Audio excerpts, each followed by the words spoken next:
Football. It's not just a sport, it's the world's biggest business. Welcome back to the channel. In our previous video, we explored exactly how FIFA makes its billions, but today, we're diving into the spectacular financial history of the World Cup. We're talking about the most expensive tournaments ever hosted. We're going to reveal which nations nearly went bankrupt trying to impress the world, which ones turned a massive profit, and the staggering costs that will leave you speechless. By the end, you'll see why the #1 host on our list might just blow your mind. So, sit back and get comfortable. We're starting our countdown with the number 10 spot. At number 10, we have the 1994 World Cup in the United States. This tournament is often considered the smartest, most budget-friendly World Cup in football history. At the time, the US didn't have a dedicated network of soccer-specific stadiums. Instead of building from scratch, they brilliantly utilized existing NFL stadiums. This cost them a surprisingly modest $500 million. Because these American football stadiums had enormous capacities, they were able to sell a record number of tickets. Coupled with major sponsorship deals, FIFA and the organizers made a huge profit. But perhaps the biggest win was the cultural impact. This tournament was the catalyst that revolutionized soccer's popularity in the US, bringing the sport into the mainstream. At number 9 is the 1998 World Cup in France. This was a historic edition, as it was the first to feature 32 teams. To host the tournament, France invested heavily in stadium renovations and the construction of the iconic Stade de France, a masterpiece of modern stadium design. Their total expenditure was around $2.33 billion. However, the payoff was immense. Beyond winning the trophy, France generated an economic impact of roughly $4.3 billion that year. Thanks to a massive surge in tourism and significant infrastructure development, the tournament became a highly profitable project for the French economy. Now, let's look at a landmark moment for African football. Coming in at number 8 is South Africa, host of the 2010 World Cup. This was a monumental event, being the very first World Cup held on the African continent. South Africa wanted to prove it could host a major global event, and they did so with style. They constructed several stunning new stadiums and upgraded their transportation networks. The total bill was $3.6 billion. Financially, FIFA generated revenue of roughly $3.4 billion. But the real story here is the legacy, or lack thereof. After the tournament ended, many of these magnificent stadiums became white elephants, falling into disuse and disrepair. The infrastructure investments didn't provide the long-term economic boost the country had hoped for.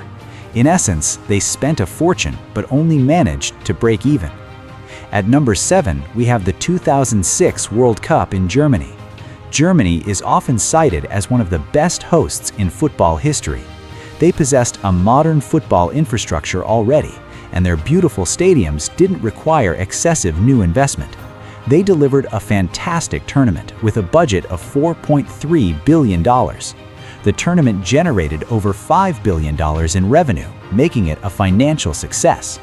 For the Germans, this event became known as the Summer Fairy Tale.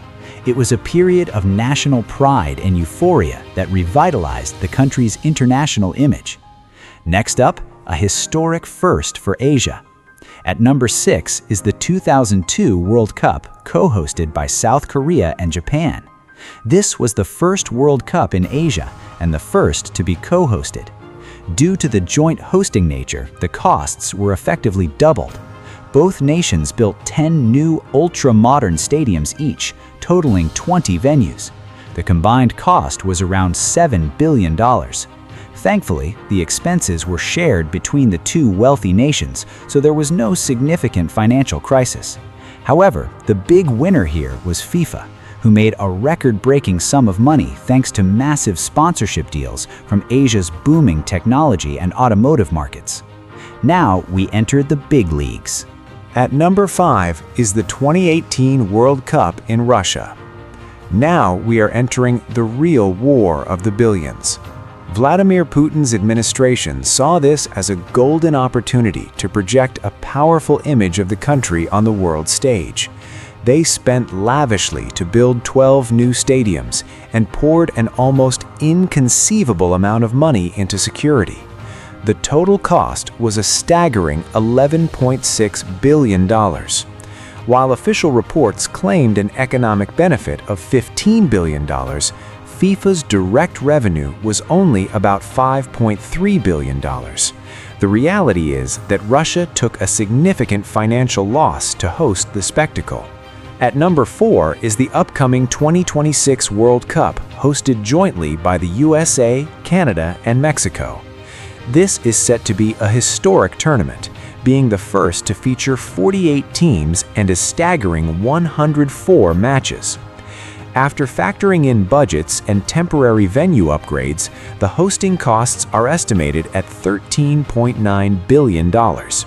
On the revenue side, this tri-nation event is projected to shatter all previous records. FIFA is expecting to exceed $13 billion in revenue.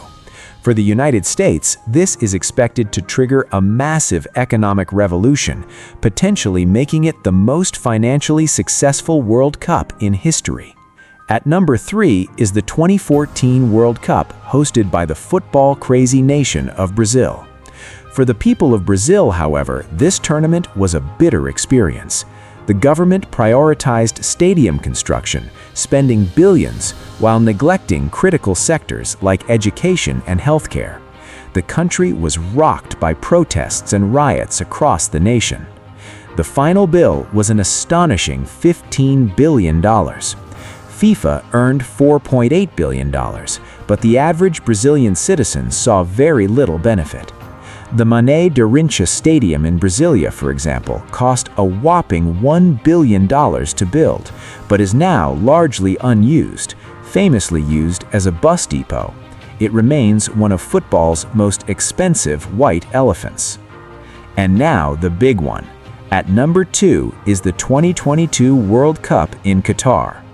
Yes, many people believe Qatar is number 1, but when you analyze the nuance, they sit at number 2 on this list, and I'll explain why. Qatar's expenditure was nothing short of astronomical. They didn't just build stadiums, they built an entire city from the ground up.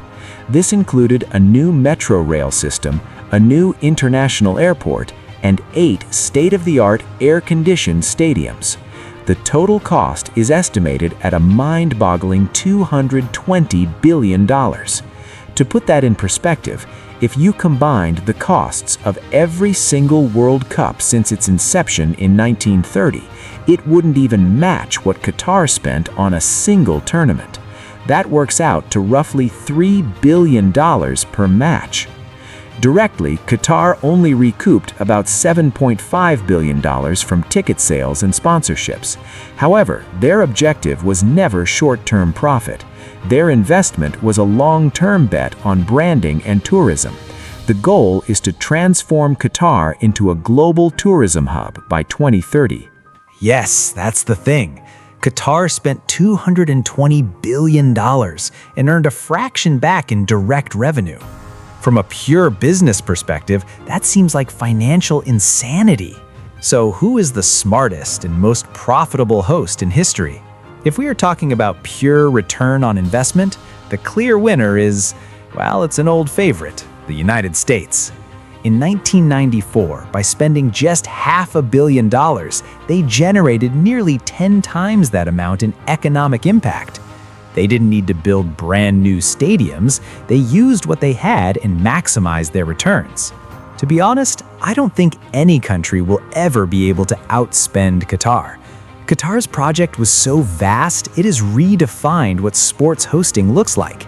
So I don't have a clear number 1 in the traditional sense because it depends on how you define success. Is it the most extravagant spending? That's Qatar. Is it the smartest financial and cultural impact? That's the USA. What do you think? Who would you put at number 1? Let us know in the comments below. Would you rather host a tournament like Qatar to build a legacy, or like the USA to make a profit? So, there you have it. The economics of the World Cup are just as exciting as the football itself. Thank you so much for watching.